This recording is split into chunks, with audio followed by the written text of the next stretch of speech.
Hi, I'm Rob Lachenauer, co-founder of BanyanGlobal and one of the co-authors of the Harvard Business Review Family Business Handbook. Public companies largely have one primary goal: grow total shareholder return. That goal is rarely questioned. It's largely what their shareholders want from these companies.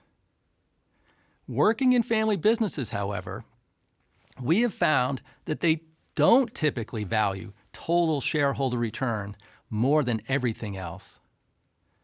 Well, then what do family business owners value? Let's look at 3 examples. The first is around growth. We worked with a 70-year-old family business that had never paid a dividend. All profits were reinvested in the company to grow its value. This family values the growth of its business over everything else. Only one family member works in the business, and it's become a billion-dollar business. But this wealth that they've created all stays in the cave of the business and is not spent. The family is wealthy only on paper. Now let's compare this to another business family we've worked with who was focused on liquidity.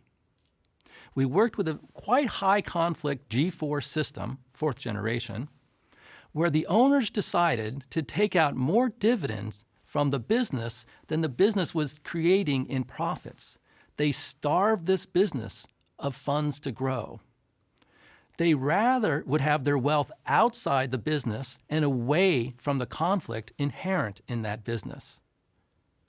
If you were to work in this business, you'd find this very hard to understand. But if you were to own this business, it makes entire sense. The third goal you might have, we call control. Let me give you an example. We worked with a great Asian family with 7 siblings who all worked in their family business. Now, not all 7 were great business people, but they valued the opportunity to work together, and they placed a higher value on that than growing their business. They loved their weekend brunches together. It was what brought this family together. So they retained 100% equity control of this company because they knew if they sold it to anybody else, they wouldn't be able to have all family members working in the business. So this trade-off of growth, liquidity, and control is what we call the owner strategy triangle. So as owners, you can want what you want: growth, liquidity, or control. But you have to prioritize at most 2 of these goals, not all 3. You can't pump all the money in the business and take all the money out of the business, for example. And that's what we call owner strategy, making the trade-offs across these 3 goals. So as owners, you need to talk about your owner strategy together. It's as important a discussion as any you have in the owner room. And as owners, you need to find a common ground.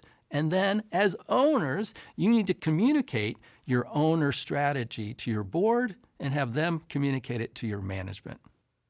Now, if you're on the board of a family business, you need to demand an owner strategy from your owners. You need to know what they want from their business.